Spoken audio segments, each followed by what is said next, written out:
I would now like to introduce the Honorable Richard Berry, the Mayor of Albuquerque.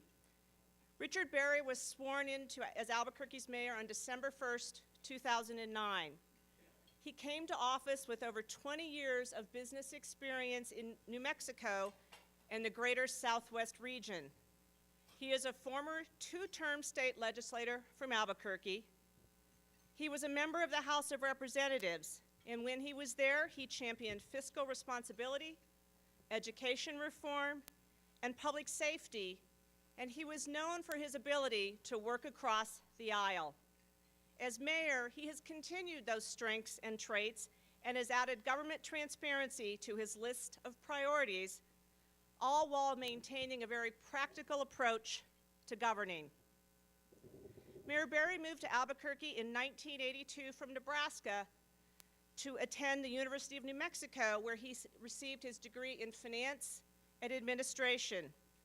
He was a letterman while he was there on the track and field team, specializing in the decathlon. I bet he doesn't have a lot of time to do that anymore. It was at UNM where he met his college sweetheart, Maria Medina, who is now Mrs. Richard Berry. They have been married for 19 years. They have one son and another part of their family, a Jack Russell Terrier. So please join me in welcoming Mayor Berry.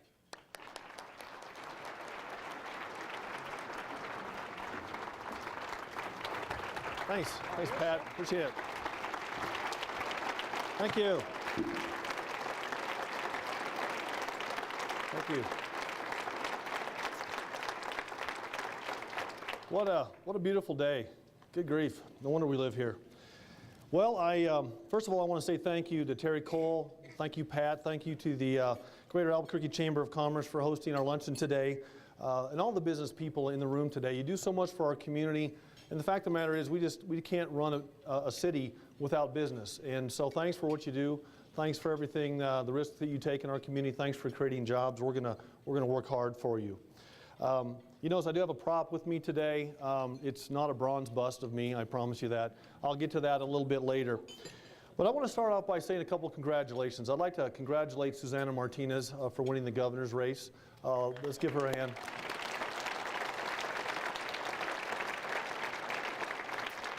Let's also give a hand to Congressman Heinrich for winning his race.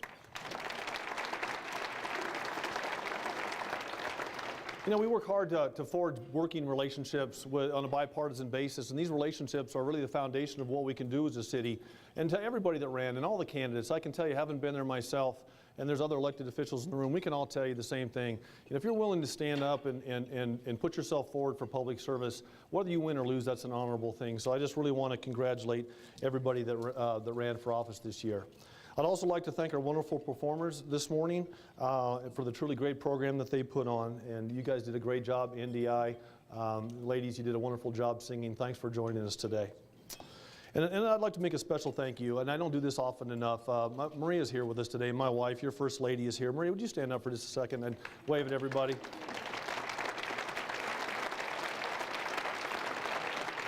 When you elected me, you got a first lady who really exemplifies commitment to the community, hard work and dedication to making Albuquerque great, not just as a first lady, but I've watched her do so much for the community over the last 20 years since we got married. It's wonderful, and thanks for letting me do this, because without your support, without family support, none of us can really do this. So just about a year ago today, I was given an opportunity of a lifetime.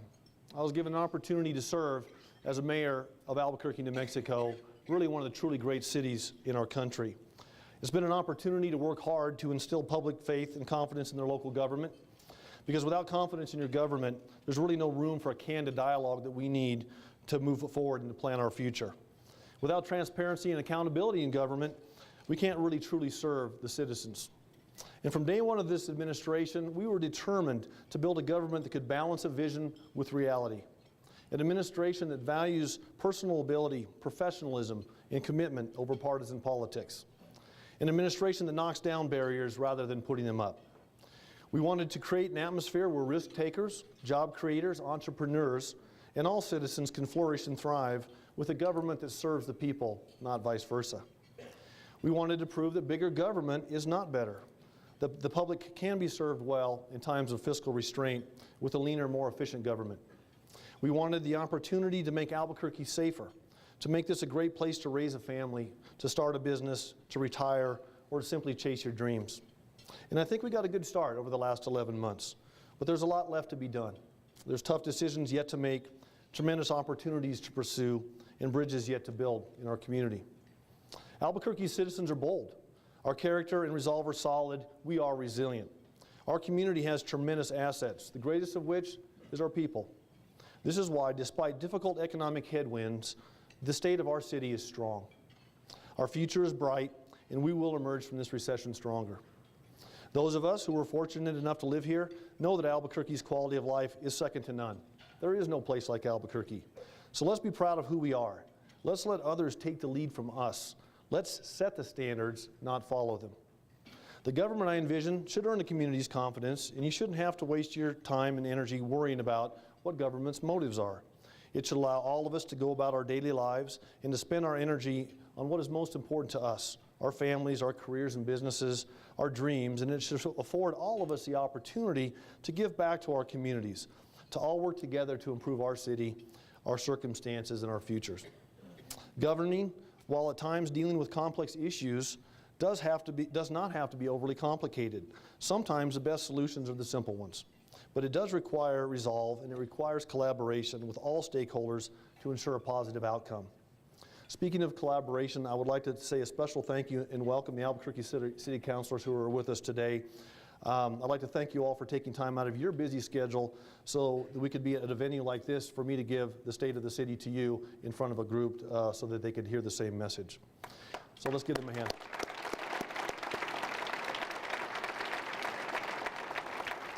I really value the working relationships that we've forged with the council, and I look forward to continuing to serve with them for the citizens of Albuquerque. Ladies and gentlemen, your city council and their staff deserves credit for the accomplishments we've made over this past year. This particular council, while divided at times over important issues, has shown a level of professionalism and an ability to engage in meaningful dialogue that serves our community. And that's what I wanted to say. Let's give them a hand. So let's give them a hand again on that. We have some major initiatives coming forward in the next few months, and it's going to require thoughtful discussion and critical analysis, and I look forward to working with the council on these important issues. So as I said earlier, almost a year ago, I was standing in this very same convention center talking about some of the things that I thought were important as your newly elected mayor. As we look back to December 1st, 2009, to my inaugural address and to the campaign trail, I think it's fair to analyze what I said and compare that to what we've been able to do. So let's take a look back, and then let's spend some time looking in the future this morning. And then at the end of this conversation, I really want to talk about the future of Albuquerque and what we're going to do in our community. So we talked about building a professional organization. With the help of my transition chairman, Sherman McCorkle, who's with us today, and a team of several hundred dedicated volunteers, we began building the framework of administration, prepared to roll up our sleeves, to get to work, to set aside partisan politics, and to tackle some stiff headwinds. We were able to attract a high level of professionalism in our director positions and our staff, many of who are with us today. I was truly blessed to get some of the best and brightest to work in my administration, and these folks have worked at a high level. I also began getting to know many of the 6,000 plus employees who are dedicating their careers and putting their lives on the line to make Albuquerque a great city. These men and women truly are the backbone of what makes our city work every day. To them, I say thank you. Thank you for what you do. Thank you for caring about Albuquerque every day. Our citizens in our city are stronger because of your efforts. We talked about the budget and some potential difficult fiscal circumstances. Before taking office, our budget shortfall was advertised as around a $12 million problem, and it wasn't. During the transition, it became apparent that we had several fiscal problems. One for the current fiscal year of 2010, and another one for the first budget that we would prepare, which was fiscal year 2011. In short, for fiscal years 2010 and 2011, we had a $91 million problem that we needed to address in the first few months of the administration. So we immediately went to work. We cut more than $800,000 in recurring costs from the administration. We left some administration positions unfilled. Within the first days in office, we'd already made our government leaner. Within the first week of the administration, I told directors to start trimming the fat. I urged them to aggressively look at their departments and find ways to run them more like a business. Status quo, frankly, was no longer an option. The message resonated throughout City Hall. So in fiscal year 2010, we balanced our budget and saved $25 million. all without furloughs, all without layoffs. So that put us in a little bit better shape as we went into fiscal year 2011, where we faced a $66 million shortfall. And the decisions that went into balancing that fiscal year 2011 budget, frankly, were difficult. We all lost sleep because the decisions that we had to make affected our employees and it affected their families. We reduced the cost of labor across the board, but we kept our employees on the job in an economy where over 30,000 of our friends and neighbors are out of work. The decisions were difficult, but we kept services to our community intact. We did more than put a Band-Aid on the problem, which is what we really wanted to do. We wanted to make long-term structural fixes to our budget, and we succeeded. And we did this all without raising taxes. We did what I promised during my campaign. We made our government less expensive. And really all we did, and when it comes down to it, talk about making government simple, we did what thousands of families and businesses across the nation are doing. We simply made ends meet. And we did this with bipartisan support from the City Council. So I'd like to thank the councilors again, because you can't make those difficult decisions if you don't have teamwork. And I must thank our city employees for their endurance and their patience during this difficult time. You know, we care deeply about our employees and we care deeply about their families. And this year, when it came to those tough decisions, we frankly thought best to keep everybody employed. And if that meant taking a reduction in pay and some benefit reductions, we thought overall that was what's best for everybody. But at the bottom line, your city councilors and your mayor do care. We talked about reducing the size of our government. So during fiscal year 2011, during that budget cycle, we permanently deleted 162 positions.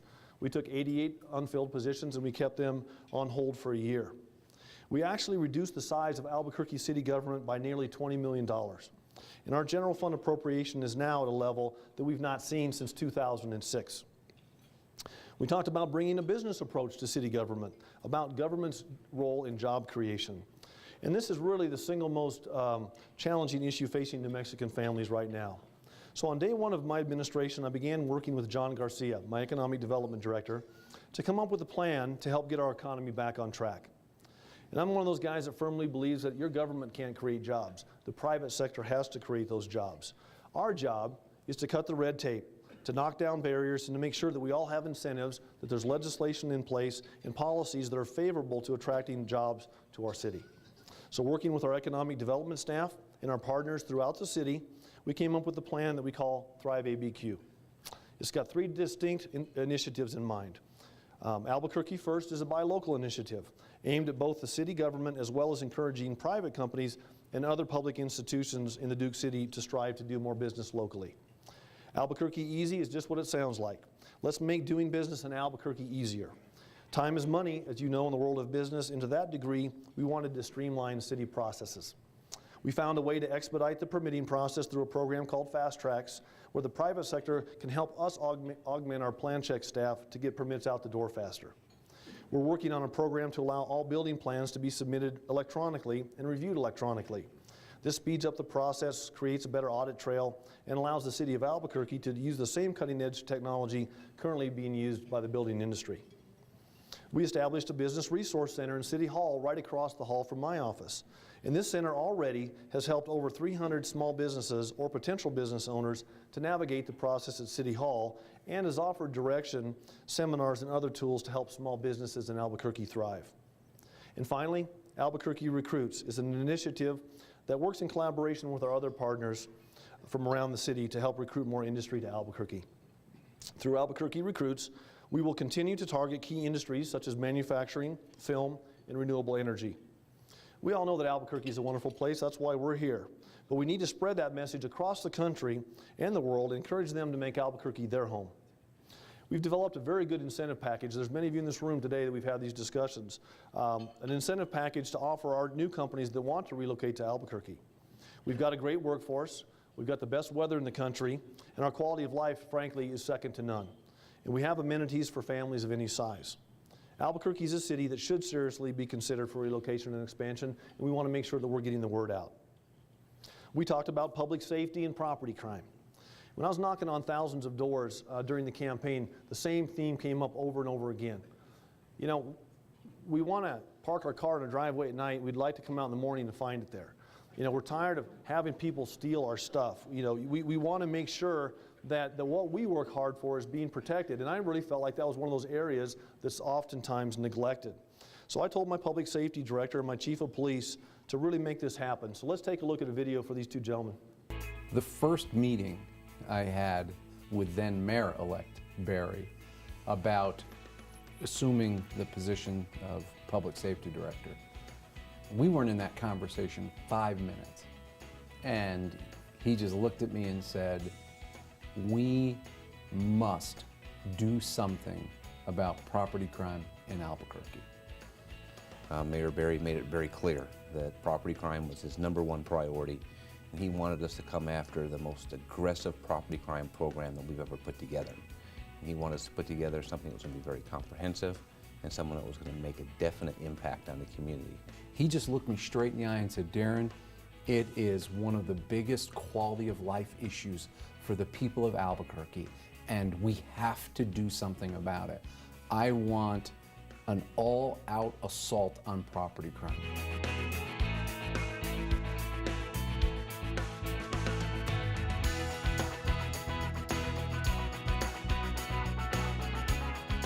A couple things that are really making a difference is physical evidence. Huge believer in technology. So what we're doing is every time we have a burglary, we send a CSI investigator, a crime scene investigator specialist to that crime scene. He or she is looking for physical evidence, looking for fingerprints, looking for DNA evidence. And within 12 hours of finding that evidence, it's actually being reviewed by an analyst. Within 24 hours, it's entered into our robust computer systems and databases, and we're looking for matches.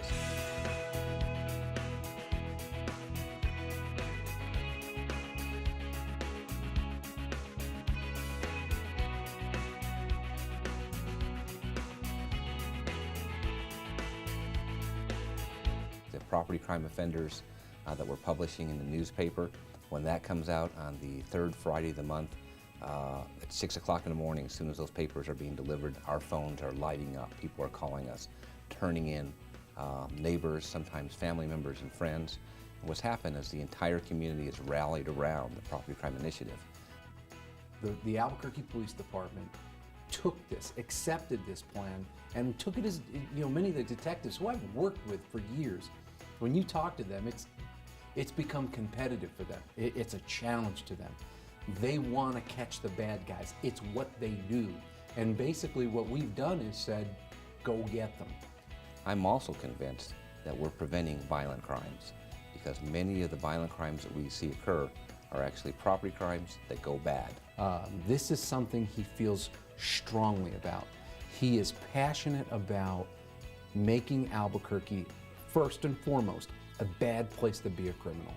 And number 2, making people feel like we are a safer community, and most importantly, safer in their homes. Thank you.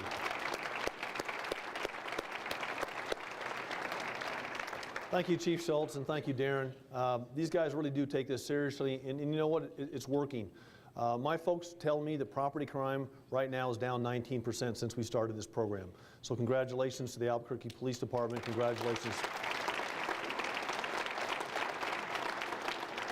That's a decrease in auto theft, residential burglaries, commercial burglaries, auto burglaries, and larceny.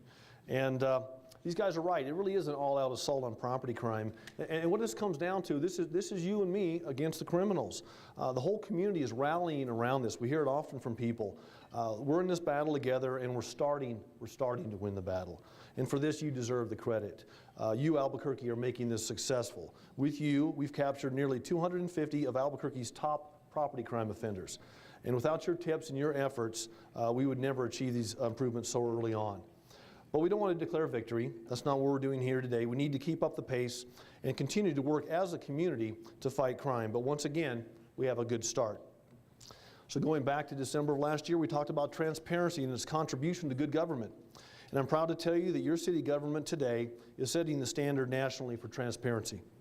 We launched ABQ View, our transparency website that gives you a comprehensive view of how we spend your tax dollars. You work hard for your money, and you have to know that we're doing good things with it. Albuquerque View allows citizens to easily access city spending data, employee salaries, vendor contracts, capital projects, audits, internal investigations, budget trending, travel expenses, my credit cards on there, political contributions, and much more. At the click of a mouse, our city budget and spending is at your fingertips. Previously, Albuquerque and New Mexico were ranked 44th in the nation for overall transparency. But with the launching of this site, the Sunshine Review, who's a national leader for transparency in government, gave Albuquerque View, ABQ View, an A+ rating. And they stated that Albuquerque is now the poster child for transparency, and they will use our site and our model for other cities and states. And that's what we want to be. We want to be leaders.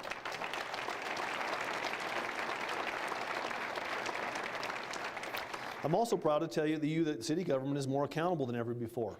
In the last year, my administration worked closely with our Inspector General to develop a comprehensive program that we call ESA. It's Efficiency, Stewardship, and Accountability. This program encourages our employees and our vendors, contractors, and residents to voice their concerns. People can submit their tips through a hotline, through email, or directly from a website using a form. The efficiency portion of this program allows employees to submit ideas to save money within their departments. If an employee's idea results in an actual saving, the employee's department is eligible for efficiency bonuses. This program has already saved taxpayers hundreds of thousands of dollars, and I hope to soon have more successes to tell you about. Stewardship and accountability frankly go hand in hand, and this gives everybody in the city, employees included, the ability to help root out fraud, wasteful spending, and abuse of city resources. Our employees are our greatest resource, and their input is leading to new cost-cutting measures every day. And during these tough economic times, it's making a huge difference. We talked about collaboration with the City Council, and I was thankful that the budget that we sent down to the Council came back essentially the same as we sent it. I was proud to sign Councilor O'Malley's Balloon Fiesta Commission bill that will help us properly utilize our Balloon Fiesta Park campus to its fullest. I was proud to sign Councilor Jones's and Sanchez's impact fee moratorium in an effort to stimulate economic development.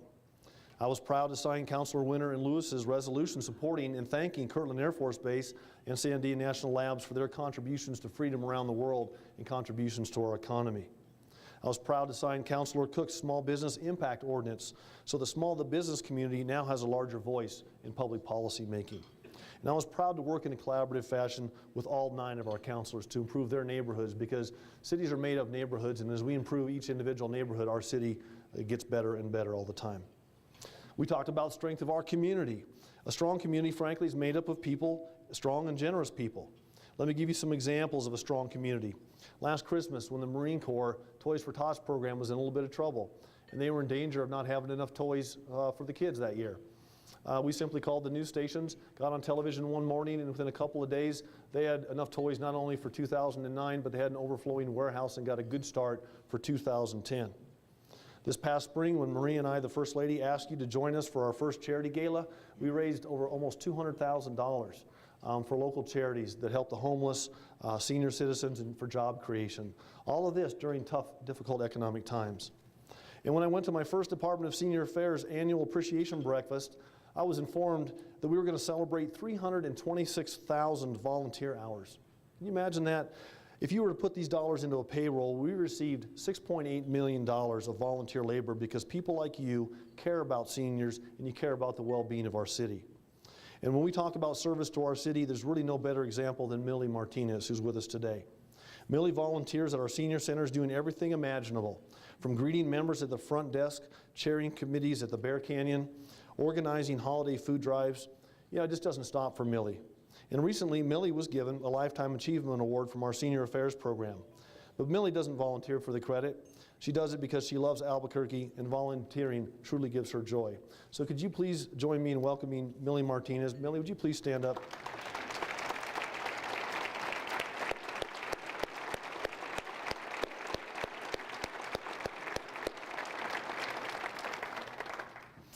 Every single day, the spirit of our community inspires me. It's just tremendous. And every day of every month, somebody's out there in this room doing something good. So thank you for all of your efforts. We talked about helping those in our community that need a helping hand. And I'm proud to have sent to the council almost $10 million for affordable housing just this year. Since taking office, a lot of it was with Councilor O'Malley, I've been to ribbon cuttings and groundbreakings for close to 200 units of affordable housing.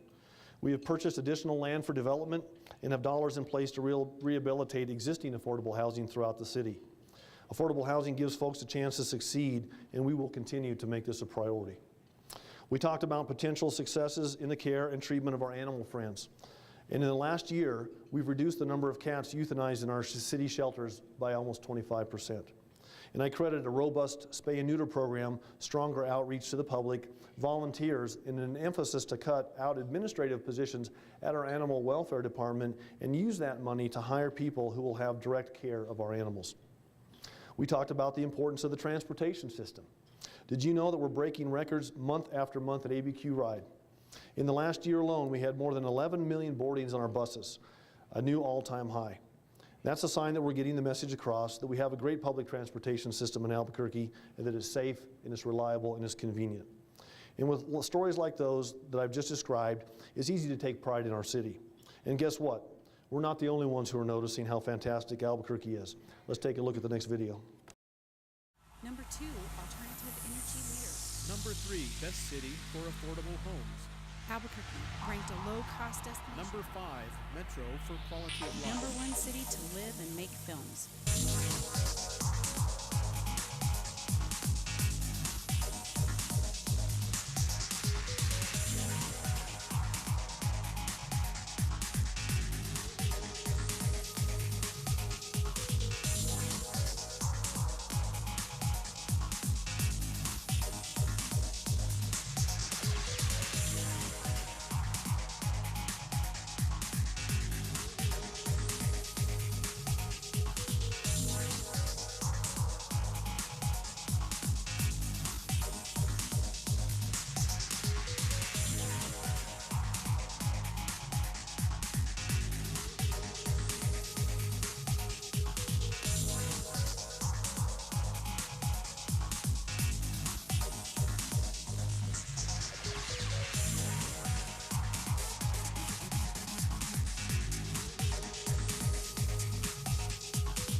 Give yourselves a hand. Look around our city. Our city's doing well. Our city looks good.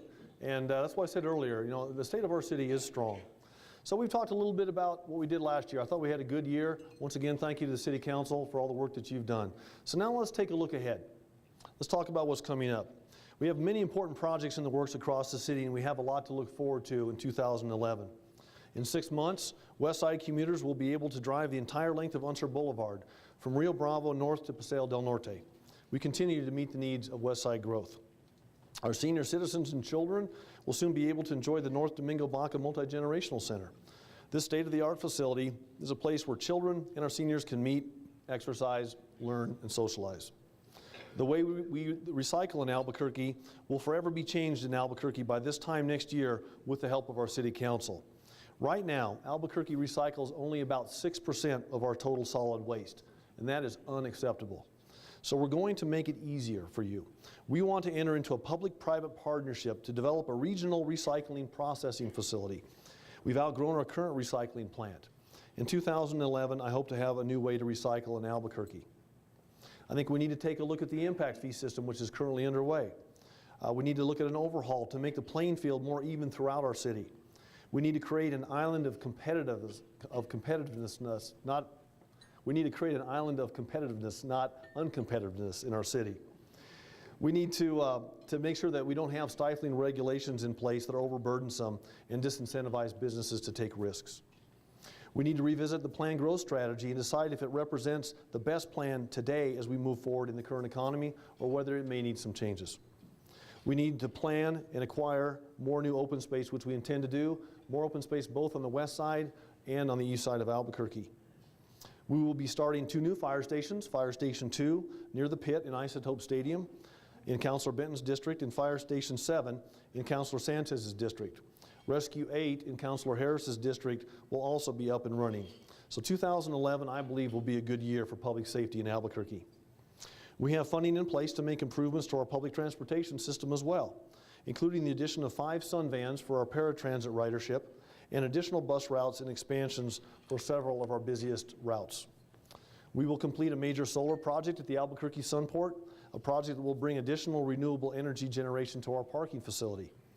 We will open a high-volume spay-neuter clinic at our new Eastside Animal Shelter. I truly believe and hope that this will reduce the number of euthanasias performed in Albuquerque. You know, we simply can't adopt our way out of the problem with our animal friends. We need a spay-neuter program that's robust. With our help from our friends in the restaurant industry, we will have more food inspectors on the job, making Albuquerque an even safer place to enjoy a great local cuisine. I started a discussion necessary to improve access to the Rio Grande River for our citizens. Frankly, I want to bring the river more into our daily lives, and I've had discussions with our biopark staff on how we can do that. How can we open up the river more so that we can get down there? We've got great bike trails and things, but I'd like to see our citizens down closer to the river. We're discussing the possibility of a phase 2 for our wonderful aquarium.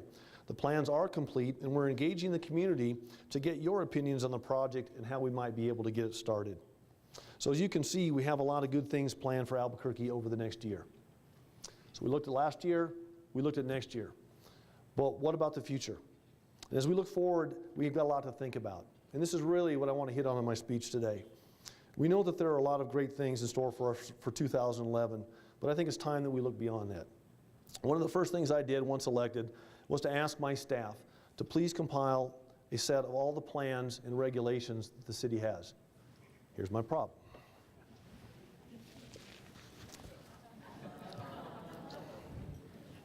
Okay. So the stack that we have in front of you today is just a portion of the existing plans and regulations we have at the city. And I have to say this because I'm not making fun of this. A lot of great work and thought and planning went into these plans. We have a plan for everything, which is actually, in my opinion, a positive thing. We have sector plans, we have corridor plans, we have transportations plans. You know, we've got a lot of plans. But do we have a plan? Do we have a plan as a city? Do we have a blueprint for the next 10 years, for the next 25 years, that the community understands and believes in? Have we thought about what we want as a community, what we wish we had, and what we need? Do we know what the wish list costs? Have we quantified it? Do we know how we're going to finance it? At this time, I believe we don't. You know, these are tough, difficult times financially. We all know that. And we don't have the resources right now, frankly, to finance some of the projects that the community wants and needs.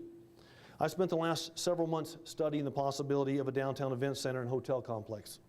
I've met with numerous groups, and many people have volunteered their time to help me take a comprehensive look at this project. We've studied what other cities have done and what they're doing. We've studied best practices, and we've studied lessons learned. We've taken a comprehensive look at previous studies and have looked at the marketplace and the convention industry as a whole.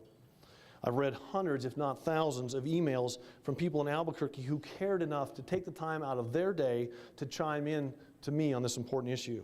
And I want to thank you for the time that you took to respond. And at the end of the day, I have simply not gotten to the point where I can look the taxpayers of Albuquerque in the eye and tell them that now is the right time to spend $300 million or more on a downtown event center and headquarter hotel. I believe that if we do, we're at risk of spending significant tax dollars in an industry that is in decline currently, when the convention center market is currently overbuilt nationwide. A project like this, as currently planned, I believe would require a tax increase, and now is not the time. Does that mean we stop looking? Does that mean we don't secure land? No, it doesn't. In fact, we're actively involved in securing some land. I'm working with APS to take a look at this land that they're trying to acquire and see how we can team up on that. There may be a time when a project like this makes more sense and when the city can incentivize the private sector with city-owned property. Does this mean that we don't want to attract convention business to Albuquerque? Absolutely not. We absolutely do. But there may be a better way, other markets that we can look at, other facilities that may afford Albuquerque other lucrative convention and conference opportunities while at the same time adding to our local quality of life. I believe that we can have a meaningful discussion about getting the current debt taken down on the event center and even discuss a facelift of our existing convention center. We can talk about incentivizing the private sector to finance a headquarter hotel. So I'm not saying no, never, but what I'm saying is now is not the time. We've got a lot of tools in our toolbox to make improvements and give ourselves opportunities to bring revenue to our convention center. And we've got great convention center management, I have to tell you that. But this doesn't mean we shouldn't plan for the future, that we should stagnate as a city.